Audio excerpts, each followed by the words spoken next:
I have to get you as close as I can. You've got a good clear view of that? I do, yeah. That's great. Come on. There we go. Screen there. All right. You can see right to the top? Pretty much. It's pretty close. I can see right where your finger is, so that's fine, yeah. I need to get you so you can see it all, because you've got the cord on. There we go. You can see right to the top here. I can, and right to the bottom. All right, bear with me a minute. I'll bring your maps up. Nice no worries. set of map. Oh, Ben did a brilliant job. Yeah, it's very revealing that what we see on the ground and what is actually out there. Yeah, we found a top plateau there. We had no idea that was there under all the tree canopy, and we're like, wow, look at that. Yeah, you start to realise where all the water comes from or doesn't come from. Yeah. No, I had the new owners of that property next to me. They were out Monday last week. Was it Monday last week? Yeah. And Ben sent through the maps that he had done at that point, and I was showing the guys, and they're like, wow, this is great. Yeah, we may as well use the appropriate technology that's available, because I could probably, I could spend days walking around there and not see some of that. Yeah, well, with how overgrown some sections are, it'd be certainly a challenge. And it's surprising how the eye throws out on landscape. Not always, but I've put in swales before, and every single, I've surveyed a swale line, and every single person, including the earth movers, have come on the job and go, that's not level. Mm-hmm. And they go down and measure it, and it is something in the background throwing you right out. So likewise, when you think you're assessing a property, I use one of these, Johnson's level. It's a farmer's level. There are many farmers levels. I used to sell these when we had an online shop. And when you look through it, there's a target and a spirit level. Right. So when you get the bubble on the line and you just glance around the landscape, everything you're seeing is on contour, is level with your eye. Right. As long as you keep the bubble on the line, it's a fast level. They're called a farmer's level. This one's, I like it because it's just one steel bit of plastic. Nothing really can go wrong with it unless you drive over it or something. I wouldn't survey with it unless it was the only tool I had left in the world. But as a quick consultancy tool or a quick look across large landscape, you can see your level across valleys. You can see roughly around. You can make a mainframe estimate. That's really worth getting. Johnson level. Make a note of that. Less than $50. It fits in your pocket. As a consultant, doing on-ground stuff, probably the most useful little tool I've ever bought is one of these. The first one I got, 1991, was a little steel, looked like a little telescope. I've still got it. It's a bit damaged. But this was the model that we decided to sell because we thought they were pretty good. You can basically survey with it, but it's not got accuracy really, but great for a quick look. Yeah, we've got a rotational laser level as well, so yeah, we're ready to go on that side of things. The thing with the laser is it's a one-man operation to survey, so great for surveying, but you can't look through it. No. So the great thing about an old dumpy level is you can actually look through it and see.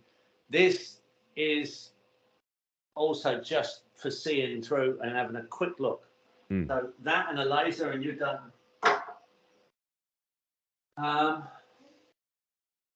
Yeah, so you have our full extent of map there. We don't do any more. That's it. That's kind of the full sweep there. Yep. And we're probably not going to use them all most of the time. The slope map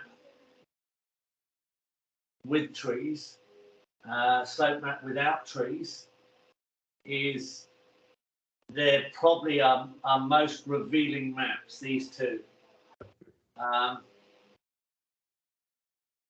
And the ruggedness one that was revealing as well. Because, well, it depends what what trees are there and what value they are. Mm. The wet dry, of course, is very revealing as far as like where we pick up moisture. Altitude's altitude. I mean, it's just your standard atlas map. Yep. Aspect going to be quite relevant where you are because you probably want a little bit more sun than most of us. Yep. That bit Mediterranean cool. We're probably earthworks. The faded satellite is probably where you would earthwork because you can still see the trees and everything. You can still see the obstacles, but they're not. They're faded back and opaque. Where if you're just out there on satellite alone, you get distracted. If you're really doing a deep dive into just purely landscape, the X-ray is everything. I mean, that is the land and nothing but. Watershed, particularly useful if we're, for the climate change events that are extreme, when we get in surplus water. Now, we've kind of got the best of both worlds. We can design for the massive water flow, and we can design to hold up water. The slope maps have the advantage that you can kind of see where it's sensible to work, and you kind of stay in. If you look at it, most of the time you're trying to avoid the red and yellow and orange. If you can stay in the two shades of green, you're in reasonable slopes. Yep. I mean, it's not that you can't work outside of those green slopes. You can, but you've got to do more earthworks to make it truly stable. Yeah. And with those earthworks, more tree planting. So something. So just to give you an update on what's happening on our side. So please. Permagen is the buyer of the 600 acres to the north of Pig Creek. So combined, it's the 900 acres. So we've got 57,000 tree plantings that will be happening in September as part of a carbon farming initiative. These trees are planted out in a 6 by 6 meter grid pattern. Most of the trees are only about 4 to 5 meters tall, so that'll still allow good light penetration into the grasslands underneath. So essentially, we want to convert most of this to a silver pasture arrangement. They are native species to the area, but bee-friendly flowering species like Leptospermum, prickly box, honeysuckle, banksia, clistamens, melaleuca. What's the other one? Acacia, so blackwood acacia. Swamp gum. Leatherwood? Not leatherwood. No, leatherwood's more western areas of Tasmania, and they take about 3 years to propagate. So it doesn't meet the timeline. Bloody good honey tree, though. It is. It's a good yielder as well. The reason we're doing that is I was a commercial beekeeper on the mainland, so we're looking at this and go, well, we have an opportunity to plant out native species. Might as well make them bee friendly, and I can run 50 hives on the property later on. So, and as part of the carbon planting project, they're going to organise some earthworks for ripping lines, and I've consulted with them as well about getting the swales done at the same time before planting, and some ponds and dams where relevant, and also where it makes the most sense for access-wise to put in farm tracks and parking pads for tiny houses and cabins scattered throughout the property.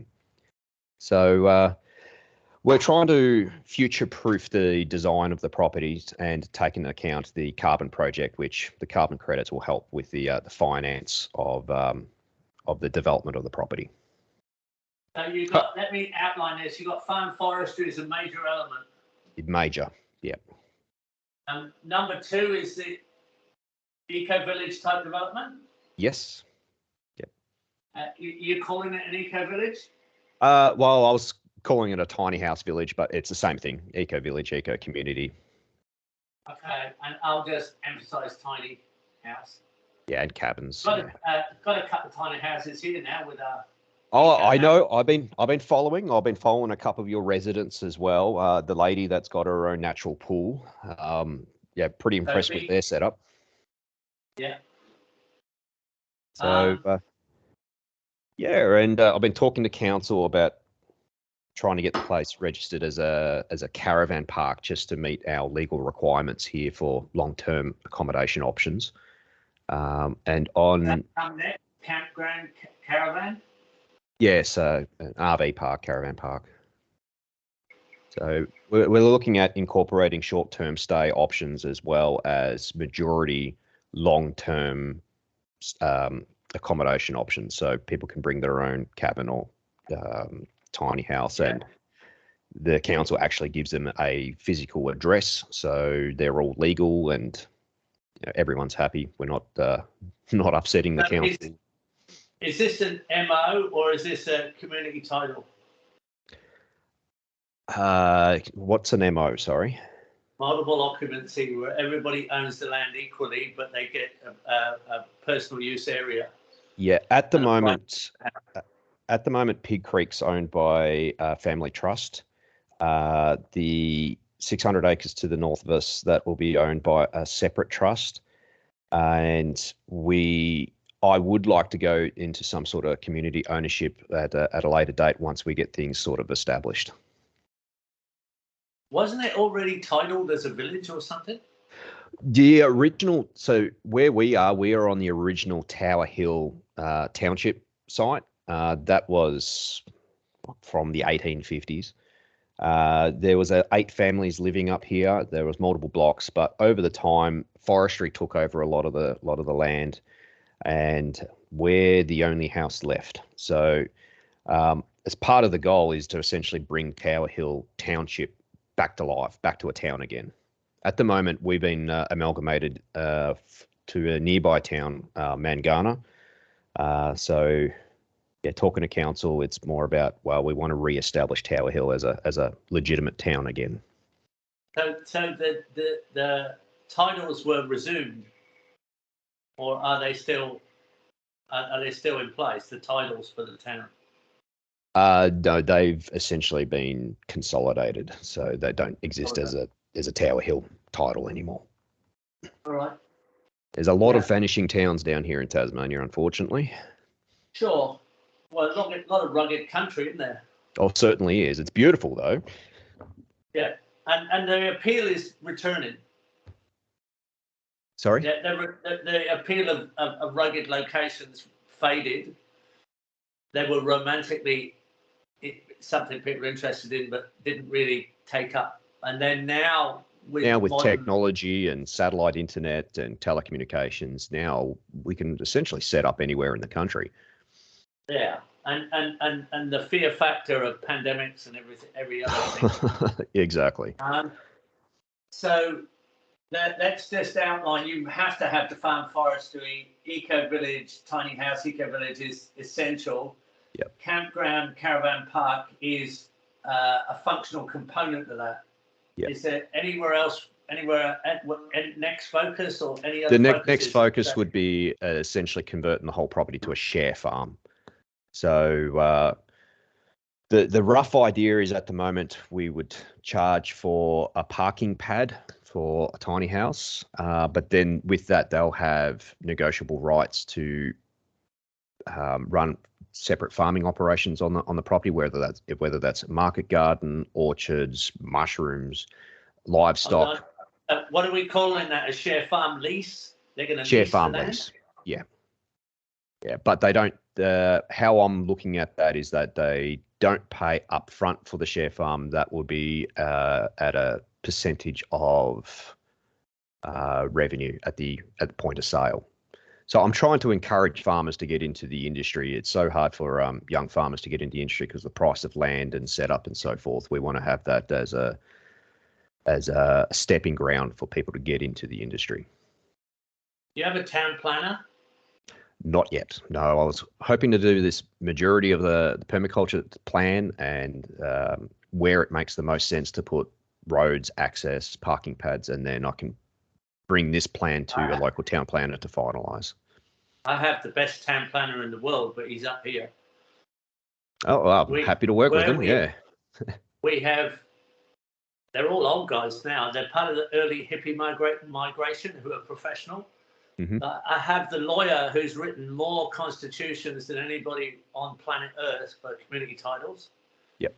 Because there's more community titles per capita in northern New South Wales than anywhere on the planet. Yeah, we're number one per capita. New South Wales has that not share farm, but farm community or something title, isn't it? It's community title where it's like a block of flats laid on the ground. Yep. Yeah. So, but then ours is an MO. It's not a community title where we are for specific reasons, because people lease the right to build a house, and then we can set a criteria they have to live within the Constitution. Otherwise, we can revoke the right for them to occupy the house. Can't make them sell it. And when you buy in relation to the Constitution, which is 84 pages and has been written over 44 years and refined every year since they started back 44 years ago in this region. So I have the lawyer who's done more of those constitutions than anybody, and he's worked with a town planner who's done more town plan approvals. Right. The they're old guys, they're in retirement. So Balanced Systems is Rob Doolan, and he's handed over to a young guy he's mentored to do most of the work, but he now has Balanced Advice Consultancy. So he consults on this stuff. Right. Mostly New South Wales, and Ross Wall lawyers at Mullumbimby have done the Constitution. So both these guys are in just about retirement age, but it's their life. So our property at Zaytuna, being a permaculture institute and everything else, and having like most of the earthworks and everything done prior to our eventual community title setup, is the epitome of their work. So if you want those connections, I can send them to you. Definitely do. And you can make contact whenever I'm doing any community title work, or scoping out community title for anybody, anytime. And we are doing a lot. It's come back online big time. Yep. I'm working with the main guy who does my renewable energy systems, actually. He's a very good businessman. He just lost $1 million worth of assets in the flood. Oh. So, we're bouncing back. We're finding all kinds of new developments that are old multiple occupancies, old communities that are falling apart, and everybody's suing everybody else on the property because they weren't set up right. Yeah. That's what my key focus is, to make sure it's set up right from day dot. It's really essential that if you get a nutcase, and you will, on site, you can deal with it. Yep. Because there are more nutcases out there all the time, and that's just a fact. Well, I think is 1 or 2% of the population is psychotic. Yeah, if you have everything set up, and we have majority rule voting, not where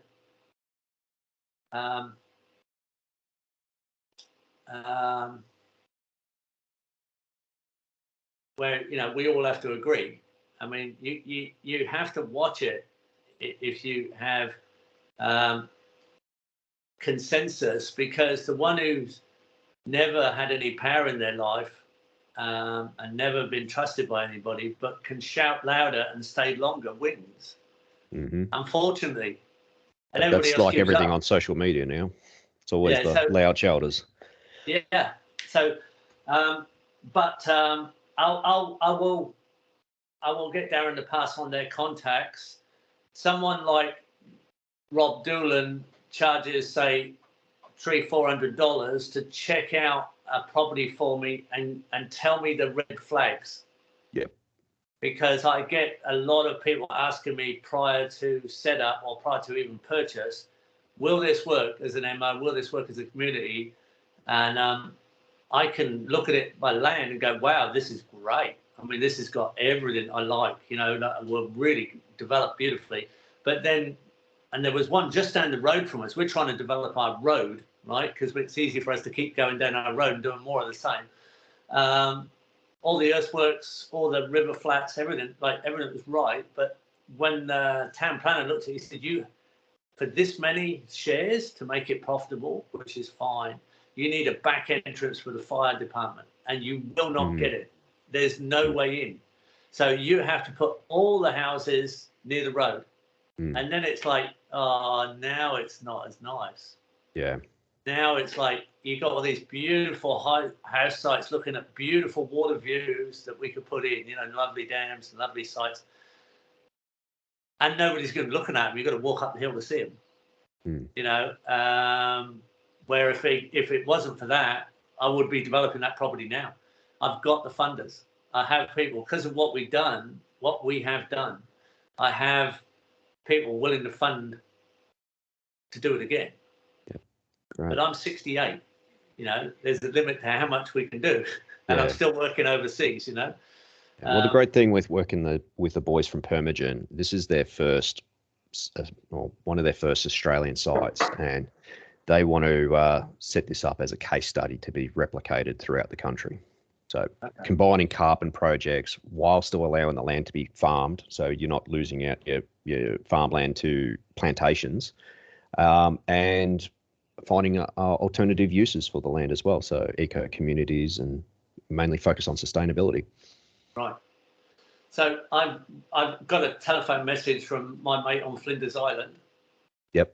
Who's not far from you, kind of. Straight north. Yeah. Yeah. Who's a landscaper, earth mover, permaculture student of mine from many, many years. Very extreme character, but fits in well in Tassie, you know. Flinders Island style. So I have someone I can help if you need skills on the ground. All right. Farm lease. How many people? How many shares? Just eco. How many tiny houses? Like, what's the rough goal? Yeah, the rough goal would be 100 parking pads scattered throughout the property at strategic locations. So taking into account the best views along creeks. And now what's a parking pad? What's a parking pad? Is that a tiny home site? Tiny home site, yeah. Wow. And then in the actual eco-village itself, where it'd be more higher density, I'm probably looking at about 50 sites, plus a community centre and some like work shedding and so forth as well. Hold on, I've got to get my head around this. So that's just scattered around the property, and then we have an eco-village. A higher density eco-village, which will at a later date focus on like setting up our own microgrid, water infrastructure and so forth, septic fields, and that will be roughly around 50 sites. Are we talking 50 homes? 50 homes, yeah. Again, like the cabins, tiny houses, or RV parking spaces. Yeah, but they could all end up as 50 homes. Could, yeah. And here we have a village centre. That's the village centre, yeah, around you that. have centralised infrastructure? Do you have centralised, like do you have a microgrid? Well, that's the plan. The boys from Permagen, or one of them is also the director of GenX Power, so they do pumped hydro systems and power systems up in Queensland. So they'll be helping out with the microgrid. Okay. So you have enough water for a mini hydro? Well, with Pig Creek, Slingpot Creek, and Grants Creek, we estimate that'll be roughly about 80 to 100 kilowatt hours of production. Okay. And plus solar and wind if we go down that route. So, high density eco village. What else have we got to say about that? That's kind of essential. It has its own centralized systems. That I mean, everybody's gonna have individual compost toilets or blackwater reed beds or what? or it's not a centralized black water system, is it? Not at this stage, no. You're open. It sounds like we're open to options. The 100 sites, they would be essentially off-grid sites, so they'd have their own composting set up, water capture, and etc. But the high density site, that's where we'd plumb in each site with water, a power point, so their own microgrid setup, and more than likely would be a semi-large commercial septic setup. Yeah. Okay. So that way, so people have the like options. A centralized system. Yes. Yeah. And is there any industrial sites with them? I mean, you're thinking about basic trades, butcher, baker, candlestick maker, kind of thing. We'd love that. So definitely a large community centre with commercial kitchen, library, function rooms set up as well, and then we want to factor in commercial sites. So for separate shedding, so for woodworkers, because with the whole farm forestry side of things, I'd prefer to mill it all on site, process it, and dry it all on site. And other industries, so food manufacturing, packing, processing. I'd love to do a micro abattoir later on once funds can cover that cost, because that's we're talking about $1 million plus there in red tape. Yeah.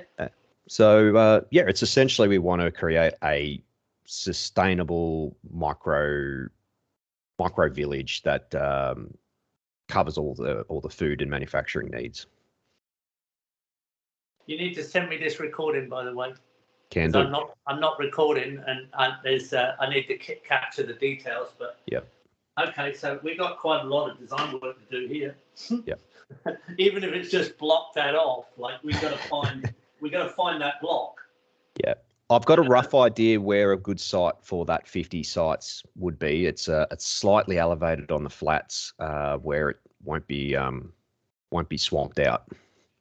And then there's quite a road grid going through this. So, and is there any quarry on site? There's no quarry on site, but there's a quarry next door to Font Hill that we could lease, and through Mineral Resources Tasmania. And with that, that's what we're planning to actually use as a gravel source to do the farm tracks and parking pads. There's multiple quarries here on Tower Hill that we can access without having to transport stuff miles away. Well, that's bloody handy. Oh, yes. That'd kill you. 90% of the cost of gravel here is just transport. Right. And what is it, granite?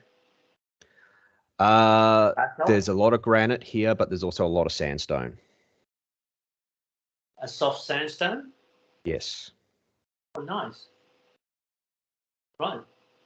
Soft sandstone and granite's not a bad mix. Yep. Compact it down. I think basalt's nice the hard ultimate base. because it crushes up, but if you can crush granite into sandstone, that's pretty nice. Yeah. That's pretty much what most of the roads are based up here. Okay. Anything else to add before we jump into a big map? And as part of the infrastructure, like stockyards and things like that. So, other than that, that's kind of the big picture. Why is it called Pig Farm? Well, where we are, we have Pig Creek that runs right through the property, and we're rearing pigs at the moment. So, Pig Creek Homestead. We're rearing pigs. Yeah. What white pigs or coloured pigs? At the moment, saddlebacks. We're looking at getting some Berkshires and some Tamworths as well. They're on a rotationary pasture setup. Our southwestern neighbour, I spoke to him last week, and we're looking at leasing his 200 acres as well. His site is all in plantation, so we'll be running grower pigs under his trees there. All right. So you've got pigs out in the sun. Out of the sun, exactly. Yeah. Yeah. So they're coloured pigs. You've got black-haired pigs and red-haired pigs. You haven't got white pigs. Not white pigs, no. Ah. because you won't. They'll sunburn. Yeah. And so you're butchering them off, and people aren't worried about the coloured hair. Well, at the moment, we're in the ramp-up stage, so we're mainly selling piglets to other growers to finish off until we get our production numbers up. We have a meatworks in Fingal, which is only 20 minutes away, and we're looking at supplying them with a updated commercial pig dehairer machine, sort of like a giant horizontal chicken plucker. Which takes that top layer of dermis off. So that takes all the black hair off and the black skin off as well, and you come out with a nice, clean-looking white pig. Some friends of mine were doing black-haired pigs, and no one wanted it because of the black hair. Yeah. Then they found out the quality, organic quality of it, and then everybody wanted it with the black hair. They were looking for it instead of avoiding it. It was kind of the pasture-raised heritage pigs. Yeah. I had red Leicesters at one time. Right. A little bit. Okay. So, right. How's the fencing? Like, so if you're going to, it's quite a lot of grazing involved. Is any fencing in position, or you've got to re-fence everything? Well, we got hit with the Fingal bushfires 3.5 years ago. Since then, we've replaced most of the fencing with steel mesh fencing, so to exclude wallaby and deer. I've still got a section of the back of, the west side of the Pig Creek property to finish off, which is this week, this year.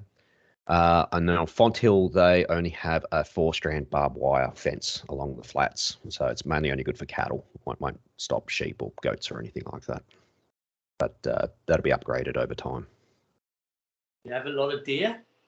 We have a lot of deer up here, yes. So how's your tree planting with wallaby and deer? Well, we have about 20 hunters on the books at the moment. So we have regular hunting up here every couple of days to keep pressure on the wallaby and deer, especially they'll be ramping up once the seedlings go in. And it's mainly just trying to keep the pressure on them until the trees establish. All right, yeah, because that's something I get a lot on consultancy, especially if I'm in the Canberra area where there's enormous amounts of animals on the ground. Mm-hmm. And I've come across some very odd things where people have pulled it off, which really surprised me. But yeah, shootings, I mean, they're using the animals, aren't they, when they shoot them? Yeah, we refuse to have people here that just shoot and drop. No, they actually have to take it and you make use of the meat. So there's a lot of people here that feed dogs wallaby meats. I mean, deer, people love deer around here. They make, we've got a few game processors that produce venison sausages and so forth. So can they sell the wallaby for meat or not? They do here, yes. Yeah. There's also, we've got a hunter that comes out as well that supplies one of the Tasmanian devil sanctuaries with wallaby meat. Right.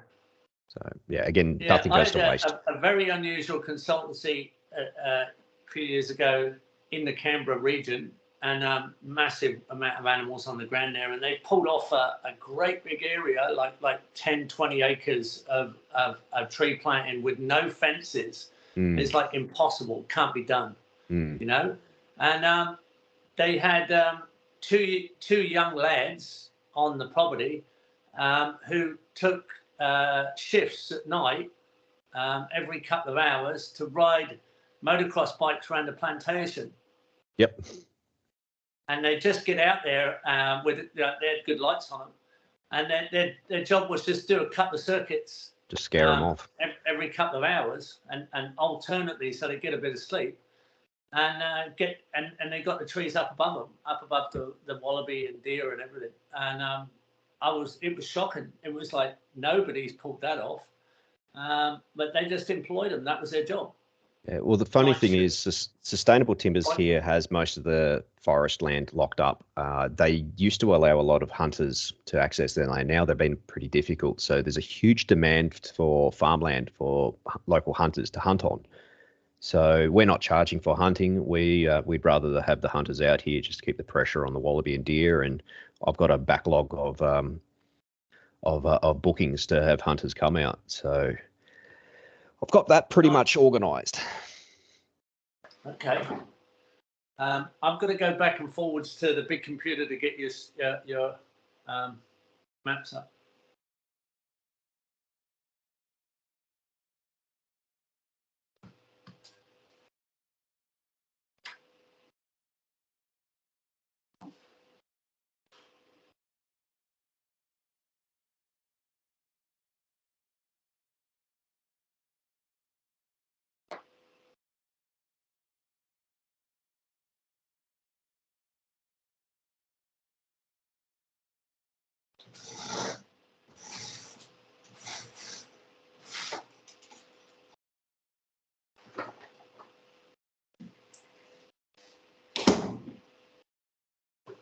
That was a good guess, wasn't it? With the writing. Worked out well.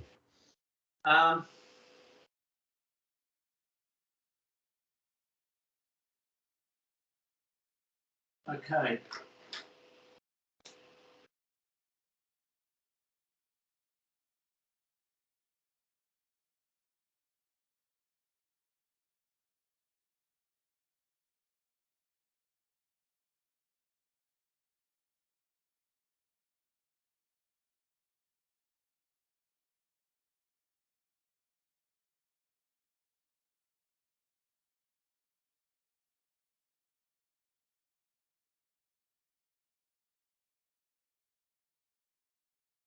Roughly your boundary. I'm not trying to be that accurate. It's just give us an idea.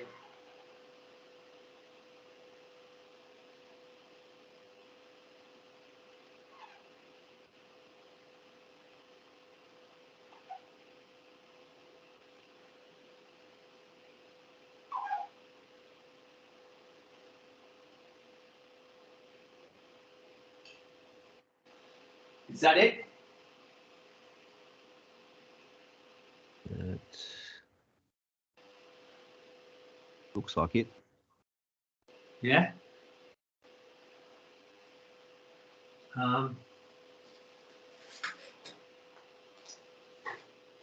There it is. Yep, that looks like it.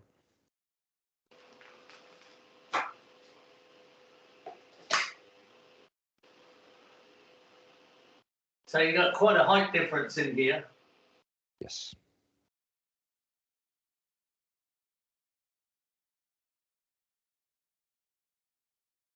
So you got a good aspect. Aspect isn't bad. So the site we're looking at for the the actual eco-village itself is to the left of you. Just trying to explain it. Where that little corner cutout is.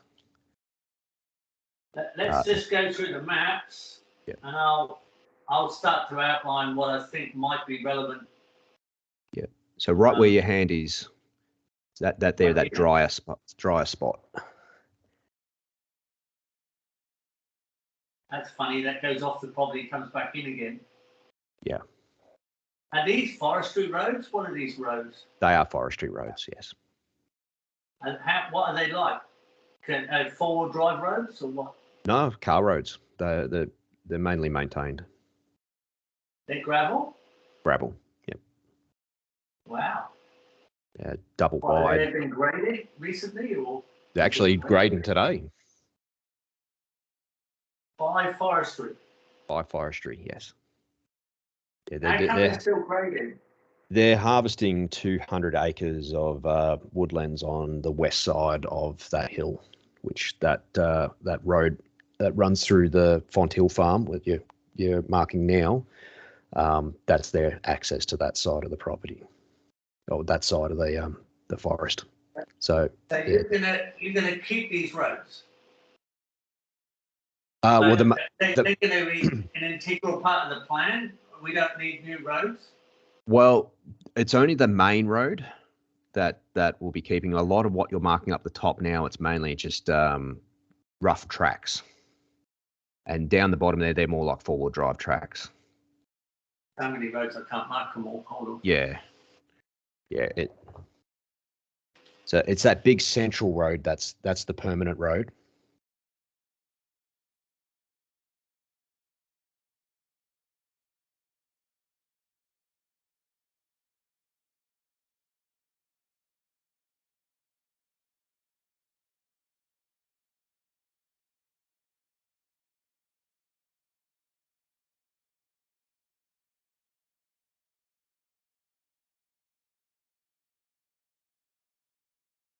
So we're really looking at these light colours as the best aspect here. Yep.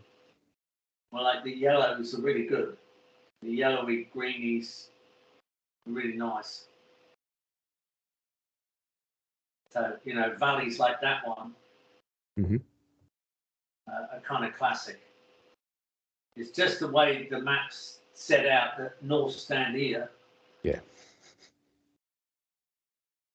So where, let's get on to an easier map. It's got to,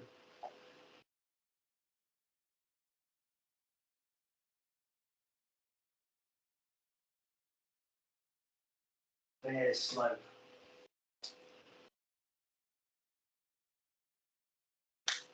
So where are you thinking about, let's say the concentrated eco-village, which will have to be left bare? Yeah. So if you could put your arm up and I'll guide you. So more to the left. More to the left. Keep going. Yeah, in there. That's that sort of higher, drier spot. So all that corner there. That's pretty flat in there. It is a bit flat. It's a slightly elevated point, and that area is outside of the carbon planting project. In there? In there, yeah. Is it bigger than that? Oh, it's fairly decent size. We're talking about a good 60 odd acres in around that corner.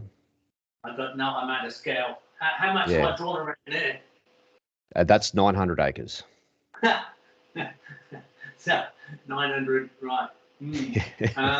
916 to be exact. So we got something like this. Yeah. Village. Yep.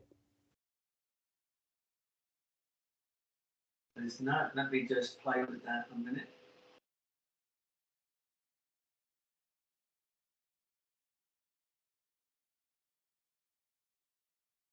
There's a lot of flat over there. Yep. So kind of organically could be kind of right out like that. On landscape contours, there's no real steepness anywhere in there.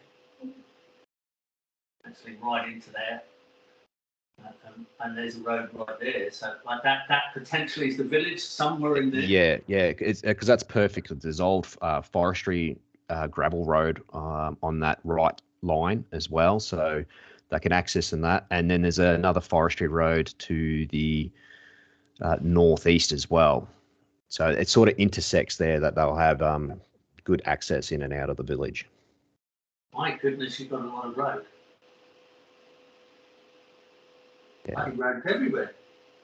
Yeah, a lot of that needs to be improved, like get an extra foot of gravel on top to really smooth it out a bit. What's this here?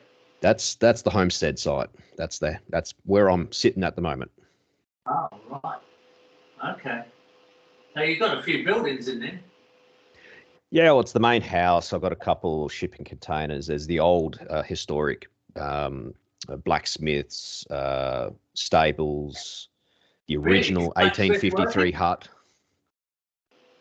The blacksmith work? No. Unfortunately, all the gear got pulled out ages ago, so it's just the shell of the building. The forge isn't there? No, all taken out, unfortunately. They didn't even leave you the anvil? Nope. We had a forge at Takari Farm. We built our own forge. It was good fun. Yeah, I'd love to have we made gate latches and things that will be there for the next century. Yeah, that's the plan. I'd love to have a blacksmith join us to reside here and set up his own crafting setup. It's pretty easy to do, actually. Blacksmiths actually looking for sites. kind of quite an unusual eclectic following there. Yeah, because once we're sort of semi-established, we want to really open up the property for farm tours as an ecotourism option, and of course local accommodation, and have different tradespeople offering workshops and so forth.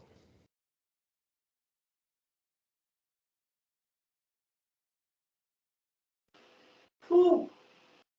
Wow, kilometres of gravel out there. These are all gravel? A lot of them, where you are now, they're more fire breaks. So they've had dozers there. So that's not gravelled up the top there yet. So all of them can be changed. They're not permanent. But right now they're accessible. Yep, then we can tweak the lines to make the most use of the land. Right. Okay. And the views up there are spectacular. So where are the 100 Eco-Village tiny homes? Where are they? So ideally, I'd like to have a lot of them on the higher slopes in those little green patches. Right up here. And scattered around, yeah, to take advantage of the views, and then some down in the lower spots along the creek lines. So if we start putting houses up here, then we have to maintain some access. Yes. You're talking about right up here, yeah? Yep. Like up like this and up like yep. that. And exactly. up like that. These little pokey spots up here. Exactly. They're going to be real hermits living up there, aren't they? Yeah, but again, they've got access to the village down, so for shopping and so forth. There's a lot of people down here that they want their own little private getaway spots.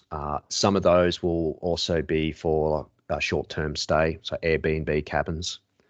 Only about 10. Am I right? I'm talking about these pokey little holes up here.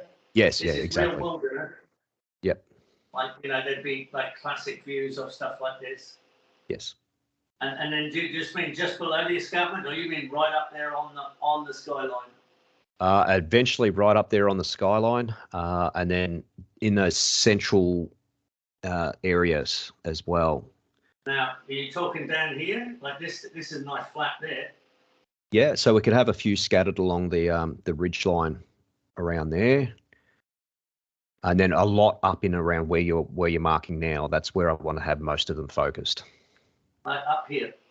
No, in the central area. Yeah, in around there. Particular like spots? Yes. Yeah, where it makes the most sense on the landscape. Coming through the centre here. I mean, no problem damming this up. I mean, what's your clay content like? Is there a lot of dams in the area?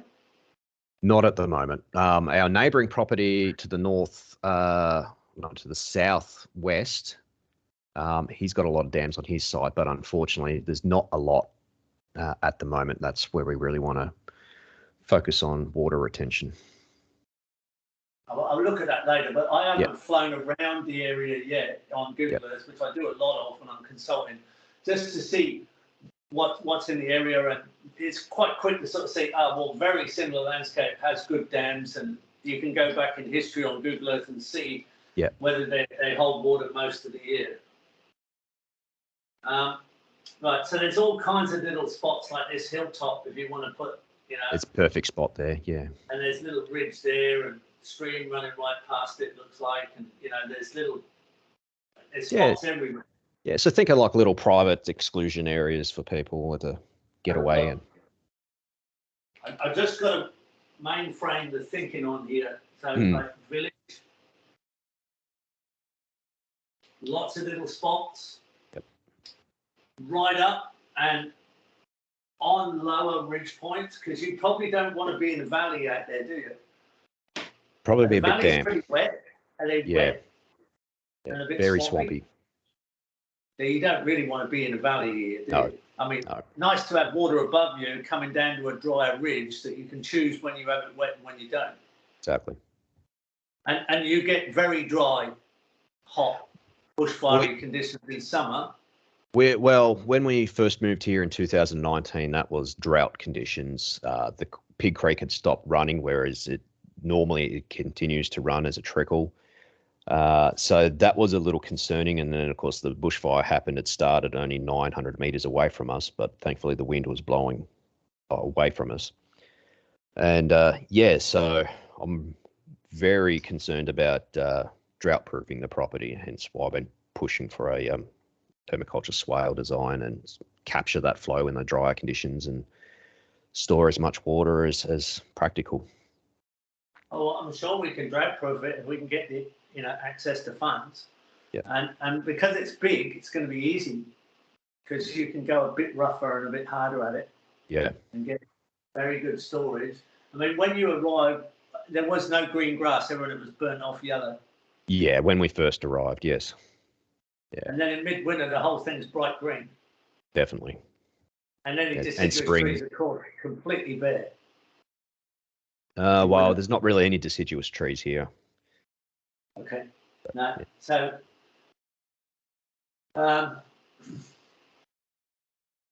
and you get snow? We are just on the snow line, which is 600 meters. In the last 3 years, maybe it's snowed about half a dozen times, and it's gone within a couple of hours. Okay.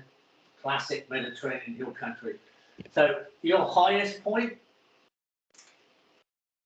The highest point would be right above your hand there. That right about there or to the left, I think. It's getting close to about 800 meters up at that point. Wow. So we got 800 meters up, and our lowest point? Down the bottom, I think it's around that 560. Down in the creek gullies. Right. So we got 240 meter differential. Mm-hmm. Okay. Now we've got plenty to work with. Where's the industrial? Like, let's come down this list here. Well, I don't want to do farm forestry because that's obviously all everything filled in. Eco-Village, campground, and van park. Is that in the village? Yeah. Farm lease, where are they? Flat countries down the bottom. Flat countries. So yeah. Farm lease is down here probably mostly. Are they? Yeah. It's essentially all the green areas, except for those little pokey spots up the very top. That'll all be essentially a silver pasture. Don't need to mark it. And forestry is what? Orange and red? The steep areas, yes. Makes it easy. Okay. Tiny houses. That's a identity village. Community centre and industry. Is that around the eco-village? Yes. Yeah. And more industry could also go along. Along the front of the Tower Hill Road there. So that's to the left of the eco-village. There's a big stone ridge line along there. Yeah, further up. Down. Yeah, so just down from where you are, in between those 2 points of the creek. The big valley there. So all that is a big 10-meter wide stone ridge. So, there. Yep, all the way down to there. Yep.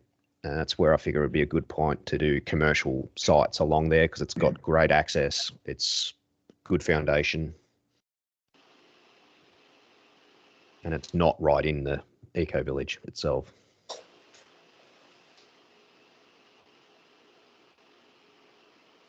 That look all right? Yep. All right.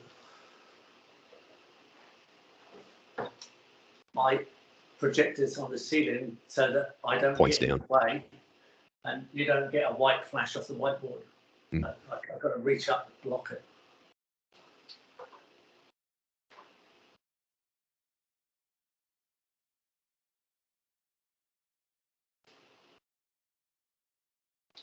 Satellite map, faded back.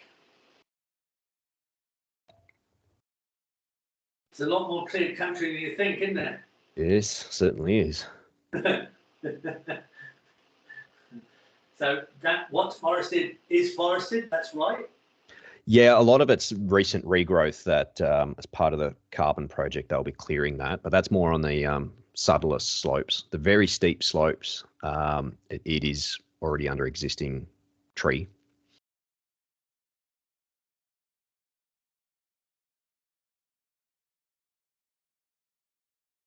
So you get snow up there. Yes.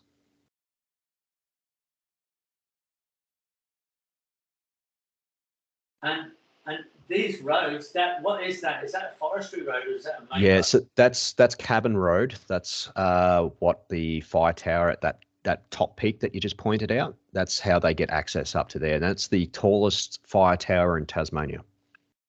Wow. And they can see Flinders Island from there and all the way down to Mount Wellington at Hobart. What's it called? Tower Hill Lookout.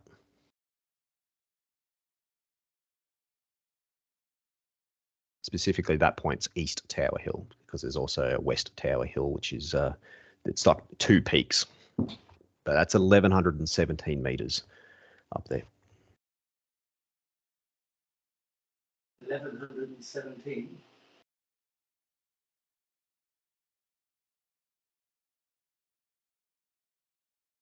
There's a little shack on top of a granite pillar.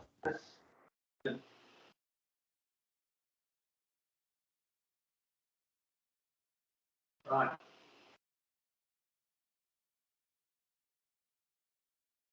So where's your road access? Which is the road? I can't understand where the road is.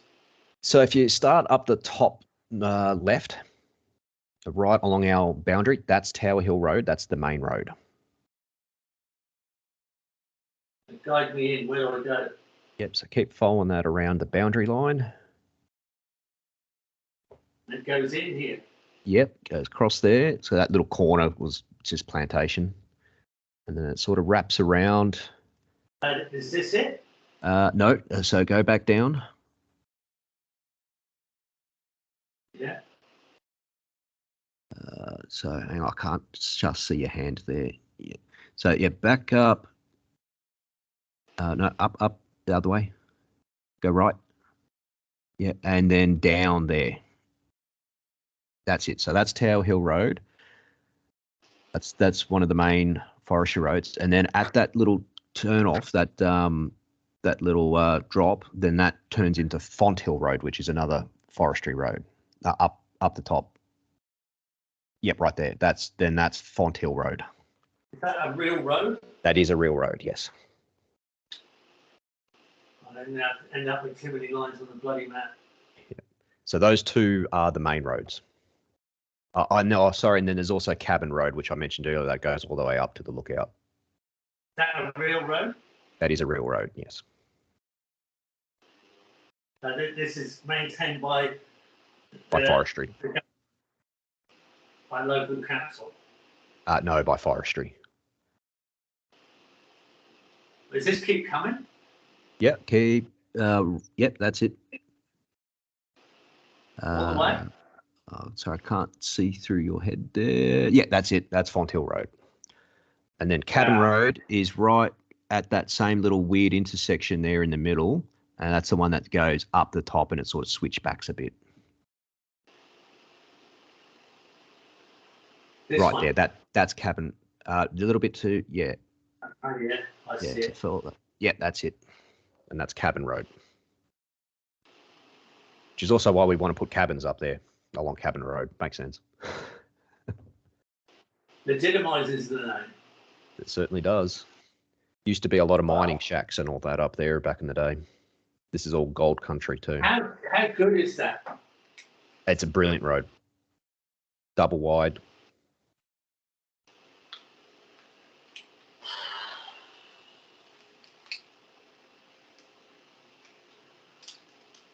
Where are we? What's our time? 9 o'clock.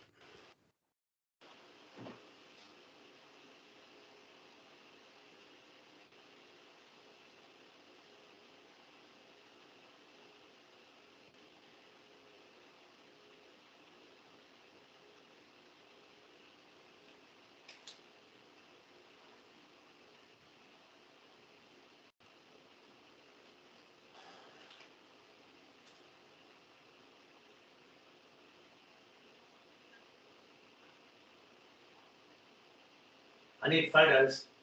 Mm-hmm. I need photos of the good roads, good, Yep. and bad. Just, you know, like how much, you know, what's the piping like on this road? Are they good pipes? I mean, they're good crossing pipes. How big are the crossing pipes? You know, like Right. just seeing how big crossing pipes are on their roads, like these So the creeks, culverts. these major creeks. Yep. How big are those concrete pipes, if they're concrete, whatever they are? Like, Right.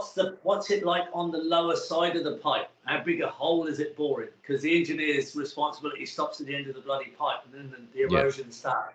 But what is it? You know, I want to see that spot there. I want to see that spot there. Just don't take video because it just takes too long for me to view it. You know, just get just your phone, just snapshot them for our next meeting. Right. Okay. Like, I've just got to start finding a picture to look at here. And before we go looking for dam sites, as it's an easy shot to go along here and just go, wow, look at these, this pipe and this pipe and this pipe and this pipe, because they've got to have pipes on them. Yeah, Right? they do. Yep. And, you know, this pipe, we know how much water's coming from up there, and we know how we can drought-proof, fire-proof this property by just that quick indicator. Yep. Otherwise, we're going to be looking at this forever. You're all over it. I mean, how long we got? We can't just keep going over the whole thing. We've got to kind of cut to the conciseness. So first photos I'm really interested in is roads good and bad. So obviously these double line roads I've just put in, they're always going to be there. Yep. So and that works quite well because it hits the eco-village, it hits the commerce, and it sort of cuts the whole property. We'll call it one property, you know. It just dissects it into quarters almost. Mm. Then some general shots of farm lease land. Be nice to see what they look like. Yep.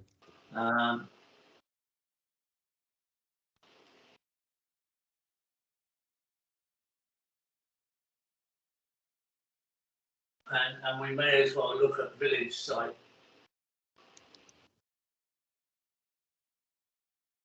And average tiny house site.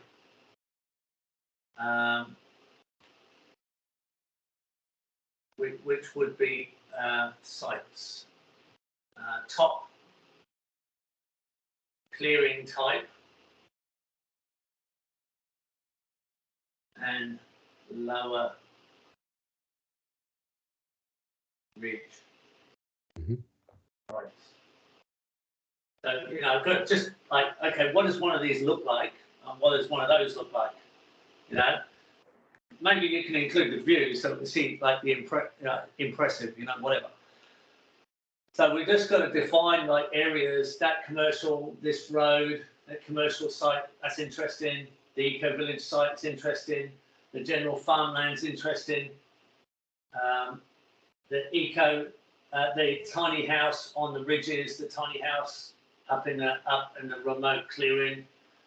This road and its pipes, these main roads and its pipes, and like, what do these other roads just generally look like? I mean, you know, it probably looks quite similar across the range. Yep. And especially if they're just graded. If they're grading today, we're going to see their quality in the best condition. Mm. Sorry? We'll see them in their best condition. Best, yeah. I'll just flick along here.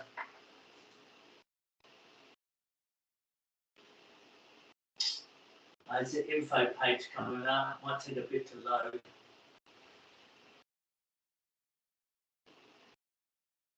Come on.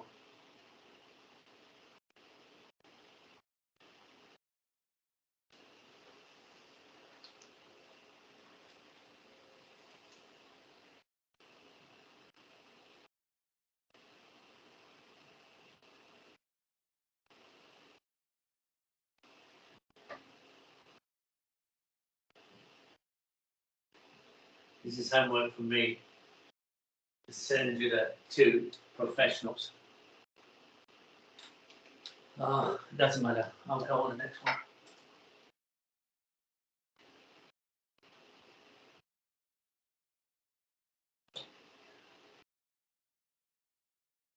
Come on.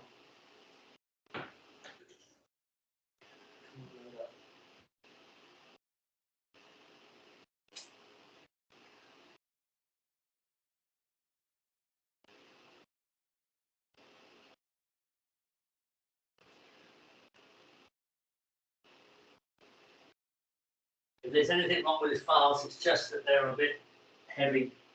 Oh, they're large files.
Wrong colour.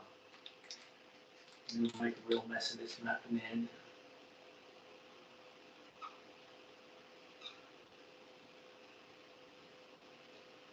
So these like patches like this, just going to be, that's forest regrowth, yeah?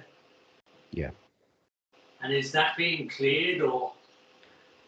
No, we're looking at a forestry management plan for sustainable harvesting, so it'll be selective harvesting, not clearing the whole lot. So where are you going to plant the farm forestry? On the red and yellow? The red, yellow, pretty much the red and yellow. But not into the areas that are already forested? Yes. Yeah, they'll just be selectively harvested and replanted over time. So, your mass tree planting is really what's red and yellow on here. Well, the carbon project is all of the cleared areas on the right-hand side, and above the 610 meter mark on the left-hand side. But that, again, that's in a 6 by 6 meter grid pattern, and excluding the areas where we'll be putting the parking pads, and on contour road access. Hold on a second. You said all the cleared area over on which side? That side. What, from where? From Tower Road? From Cabin Road, yes. Cabin Road? Yep. So really all of this will be silver pasture. Yeah. So this whole thing is farm forestry? Farm forestry, yeah. Apart from the odd cabin site? Yes. And they're okay with the cabin sites? Yep. We just got to get the plan organised so we know what areas to keep clear from the planting project. So these cabins are going to end up inside a farm forestry? Essentially, yes. So you kind of got an area. It's going to be a real mess. This map. Oh my goodness. Yeah, but most of that, most of that is only small tree planting. So the max height's about 4 to 5 meters. What do you mean? Their maximum height? So things like leptospermum, for example, they only grow about 3-4 meters tall. Why are they planting those? Well, was a commercial beekeeper, so we had the option as part of the carbon planting project to select the species, and we didn't want to overshade the grasslands, so it'd be more of a silver pasture once established than just shaded out forest. So we still could run livestock on the easier slopes. They won't affect the trees. The livestock will work in amongst the tea tree. Once established, yes. So Leptospermum tea tree. Tea tree, yep. Yeah, specifically the woolly tea tree that we're going for down here because it's native to the area. It's not all going to be woolly tea tree. It'll be a little bit of swamp gum, which goes to 5 meters, callistemons, melaleuca, and what did I say before? Acacias. Which acacia? Blackwood. Melanoxylon. Metaloxen, yeah. Because yours goes to 90 years, and we've got the same species right outside. Mm-hmm. Doesn't live more than 25. Mm-hmm. And the same species in Cairns only lives 12. Yep. Yeah, the timber's no good here. It goes too quick.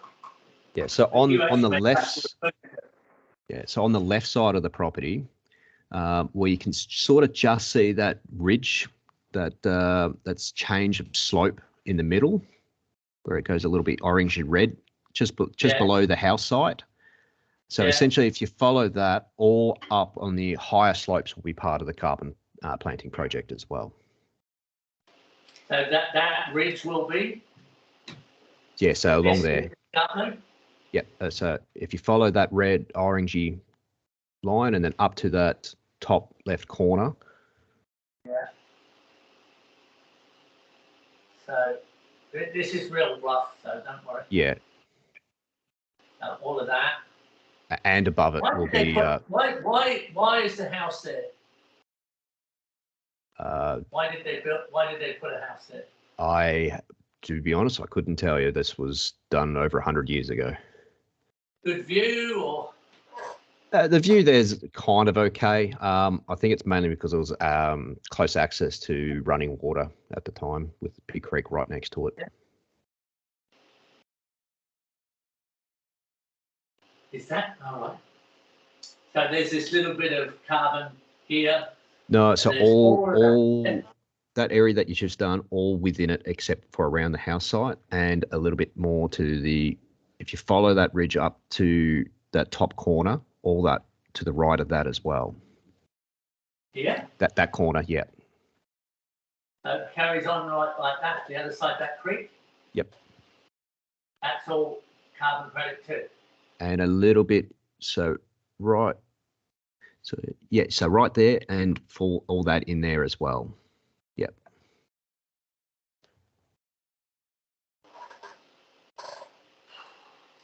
Right. Would you so Pig Creek is here?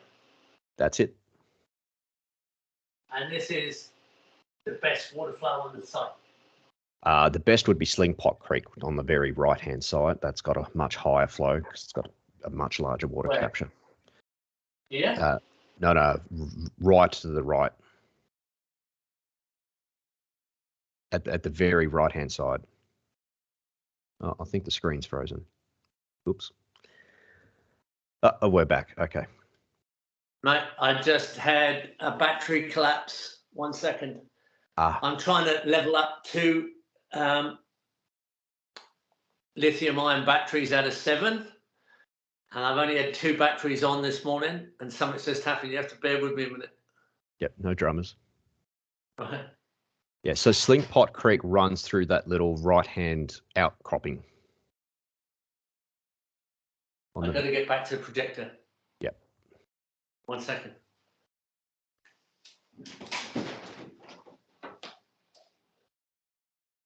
Did something just go on?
You there?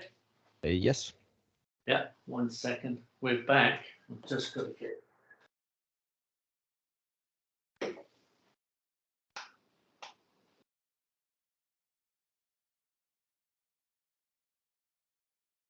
Start the computer back up.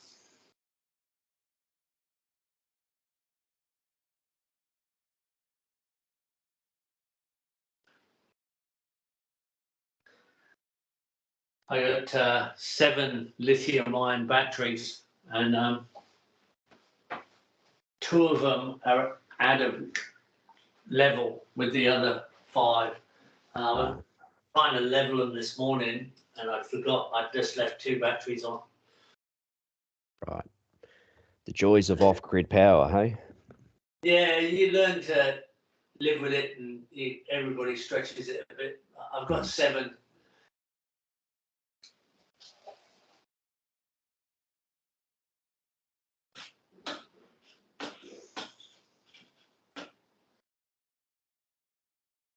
Batteries. I lived with 4 batteries and then got 3 new ones.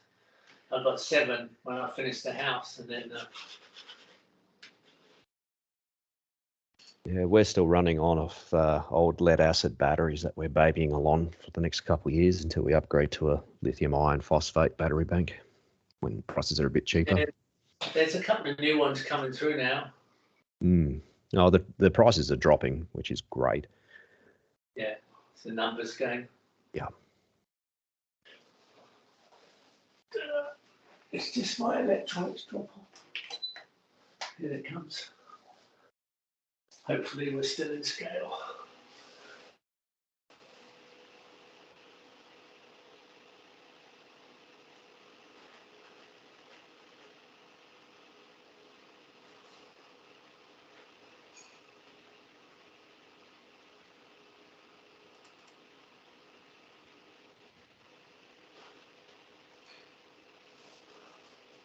Yeah, luckily we stayed in scale. Wow. Awesome. Okay, so we were on creeks. This is Pig Creek. Yep, so that's Pig Creek. And then Sling Pot is right to the right. Over here? Keep going to the right. It runs through that little, outcropping there. So wow. That one's Sling Pot, and that is the major water flow through there. So this is the head of it here, right? No, the head of it is to the top. Yeah, right, that's it. There. That's it. So this is like a side branch. Yes. Roughly somewhere like this. I don't need to be accurate at this point. This is called, what's it called? Sling Pot Creek. Pot. Sling Pot.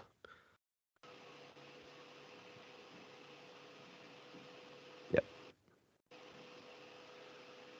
And that has more flow than Pig Creek. It certainly does. Wow. Yeah, that one's a major one. A long one. way from the village, so.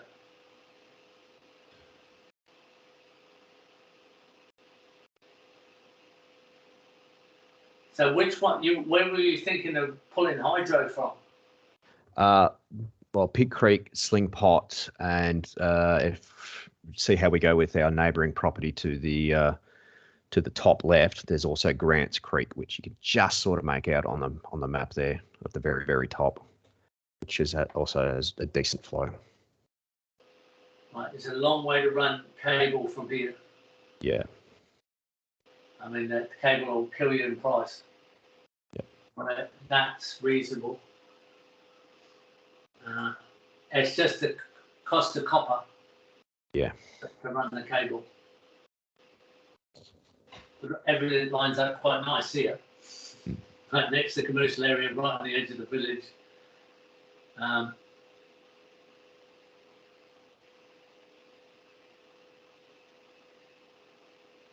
the quarry is this way?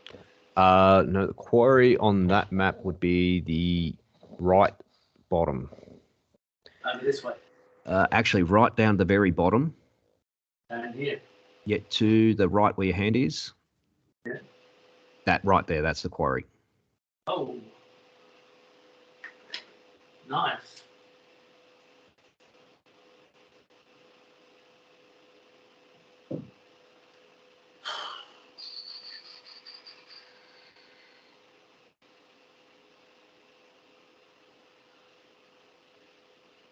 So that's all farm forestry. These are little dams. There are cattle dams on there, are they? Yeah, cattle dams. Yeah. What are they like? They're all full of water at the moment. We just had the last couple of days, we caught 40 mil of rain. And is it are they rough dams? Are they just holes in the ground? Do they have a Pretty wall? much just holes in the ground. They're pretty basic. Spillway?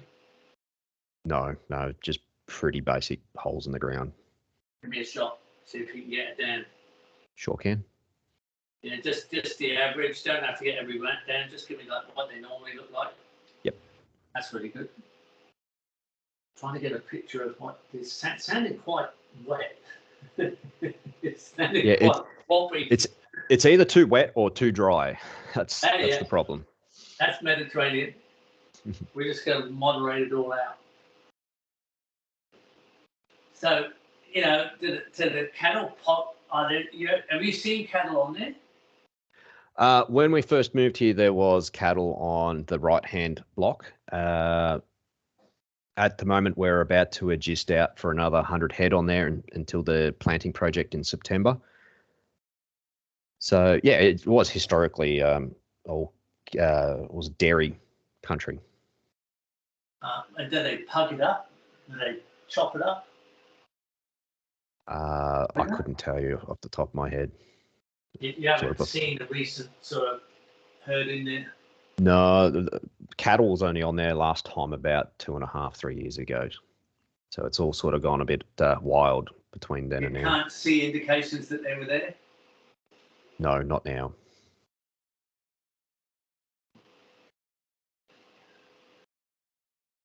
So we've really got broad sweeping forestry over there, agroforestry. And we've really got concentrations of village here. Yes. And then that's your farm lease as well, the surrounding green country. Yep, and we'll be in the silver pasture area to the right as well once the trees are established. So after year 4, then we can bring livestock grazing back in. Which will be part of the lease? Which will be part of the farm lease or share farm arrangement. So we want to run mob grazing through those areas and move them once or twice a day. Right. But we figure up in the left side of the map there on those flats, that'll be perfect market garden cropping areas.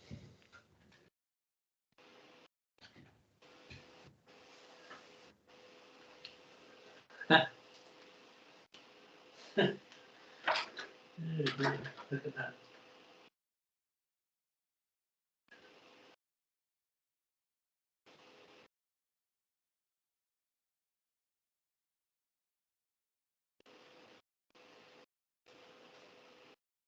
Yeah, that map's not to scale to the sketching.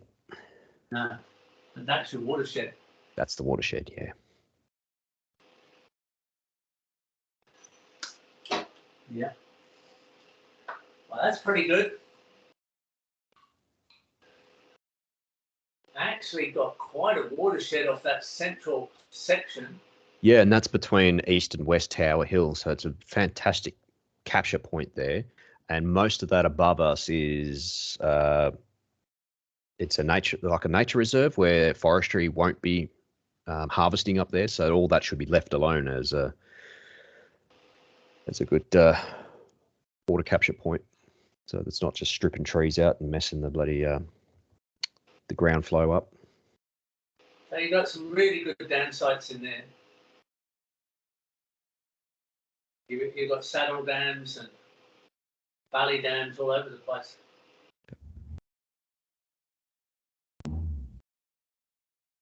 You just have to see which ones are accessible.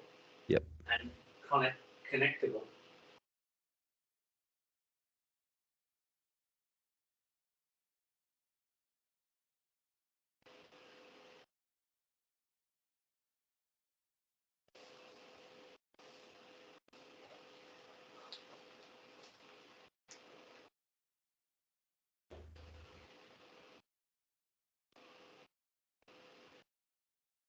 So you'll probably find each one of those remote camping sites is on a dry spot. Mm-hmm. Or should be more accurately on a dry spot. Yep.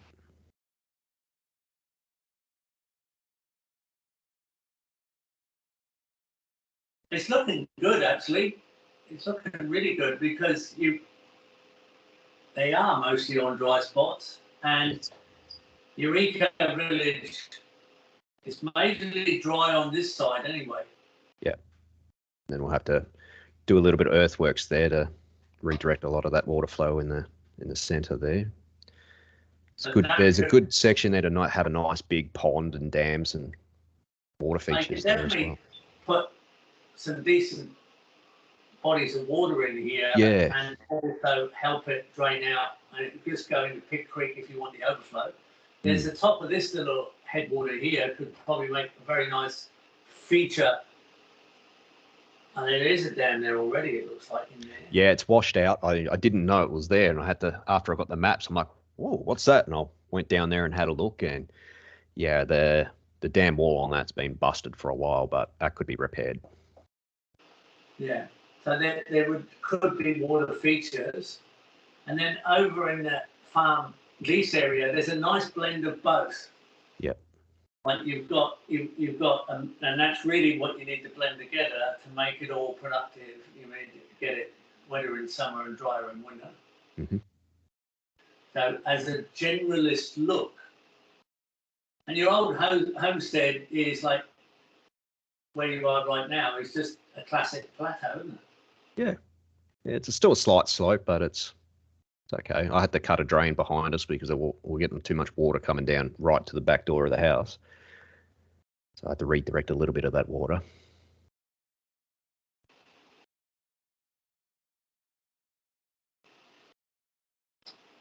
So there's kind of a spot here where the water drains towards this busted dam. Mm-hmm. It's like a head of a tree in here, going that way.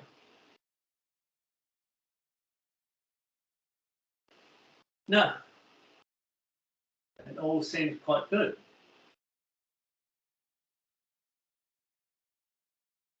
It's quite revealing, that map.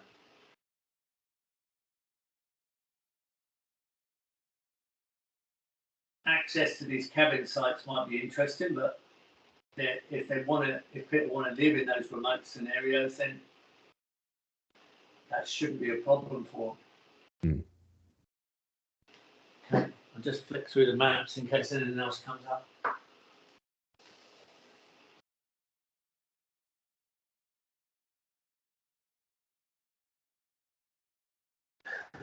X-ray.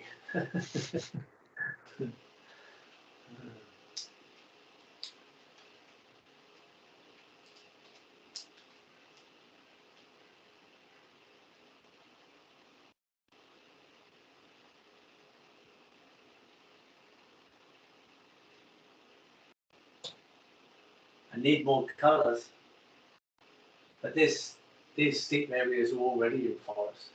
Yeah, that's in plantation, so they'll be harvested in about 10 years.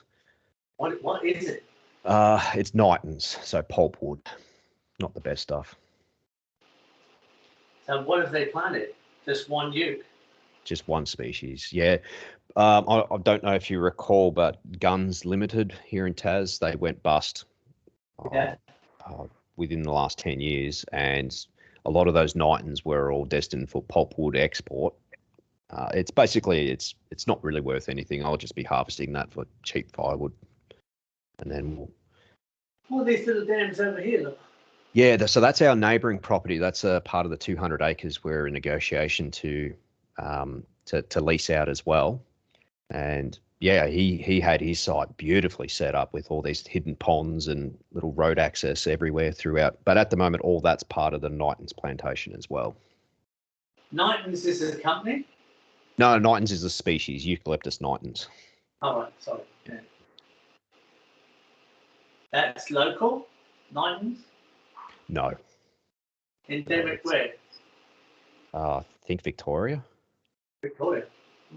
I don't know. It's so many. Yeah, it's a low quality wood. It's not really great for lumber or anything like that because it warps too easily. It rots quickly. They just use it for pulpwood. Yeah. Paper. Yeah. Bullet paper. Pretty much.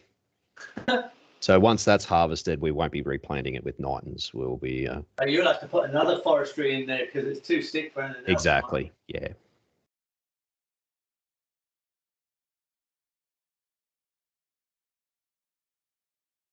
They put all those little ponds in like that. Interesting.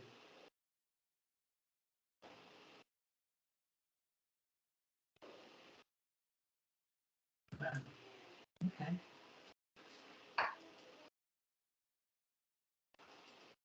That's it. We're on the end of the line. I love that map. It's a full satellite.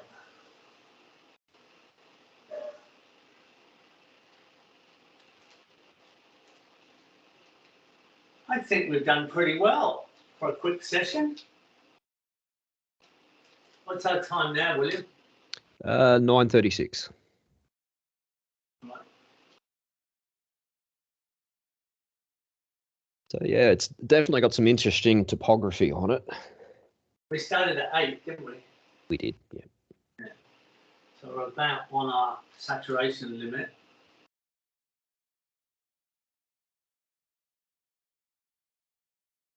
I'm happy with what we've covered so far. This is a big project. How many years you reckon you're going to be into this? Probably 10 years. So as part of our forestry management plan that we're organising now, is some of those native trees will be harvesting for saw logs, milling ourselves to sell locally to builders and carpenters, and using those funds to help with the development of the property, plus the carbon credits will be helping to ongoing to develop the property. I was only speaking to the boys yesterday when some diesel got put into a petrol motor pump. Oh. And luckily it still smoky ran for a little bit. I quickly said, hey, that must be diesel, you know, white smoke. And we had to drain the tank and siphon out the tank and rechain to get it running. I just explained to the boys, in 23 years on this property, if everything that went wrong hadn't happened, I'd probably be 10 years in front. I would at least be 5 years in front. And so you better get used to that, because shit happens and mistakes are made, especially when you involve people who have no experience. They're learning. They come to learn. They make mistakes. They break things, lose things, and kill things. And you know, you have to moderate. You have to, you know, like you have to manage it quite a lot. And it still happens. You know, it's still bits happen. You try and stop it, but there's always things going wrong. On a larger scale, you actually are more efficient because you can make bigger, broader decisions that you know are right. Instead of lots and lots of little issues. This is going to be complex in here. That's going to be very complex. That's the long-term plan there. It's mainly to factor that into the earlier plans. You might find it might come in a lot quicker than you think. There might be funders who jump on it, backers. I'm finding people are backing this sort of thing much more than they ever used to. Yeah, and the council are really interested with it. They're mainly just worried about waste management, and the overall design. That's easy. The waste management's not a problem. Yeah. I'm on a blackwater reed bed here. Now, the good thing about our council is they've already approved multiple tiny houses within the Shire, so it's not a You're a it's bit nothing like new. New Zealand and Tassie. You like batches, like people have little houses on the beach. Yeah, exactly. The shack culture here is huge. Yeah, so it kind of like, okay, we're a tiny house shack. It's kind of the same thing, you know. Trendy name for a shack. I'm not seeing any red flags of what we've done so far. Good old ruggedness map. It all fits. I mean, look. We've more or less spotted it. Rugged is some kind of forestry. And where it's a bit less rugged, it's a more agroforestry. So if you're going to say this, like this. Which road is this? That's Font Hill Road. Sorry, what was it called? Font Hill, Fonthill.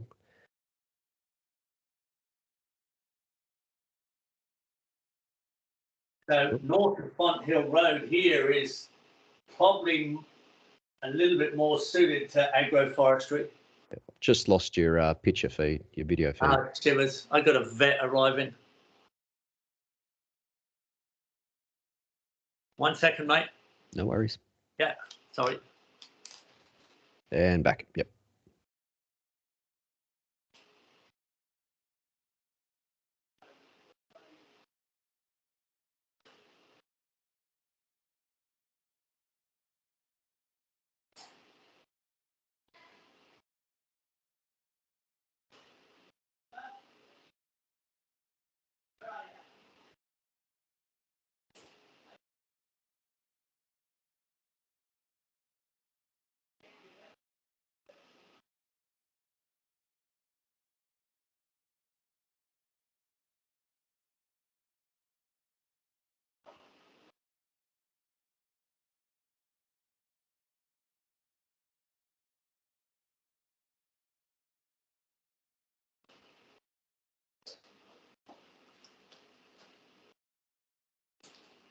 Okay, mate. I'm going to have to go. We got our 90 minutes in there. Yeah, no worries. You get me that info. I'll get you this info quick as I can. If I have any other questions for you, I'll email you. Mm-hmm. Send me this recording by email.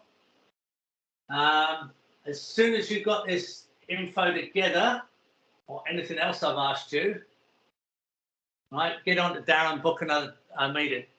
Okay, no worries. So I'll email all that through to Darren, and I'll get the drone up as soon as the wind calms down and take some of those more point down photos as well. And some of those areas are hard to get to. All right, mate. Beautiful. Thanks, Geoff. That's a great session. Okay. Thanks, mate. I'll talk soon. See ya.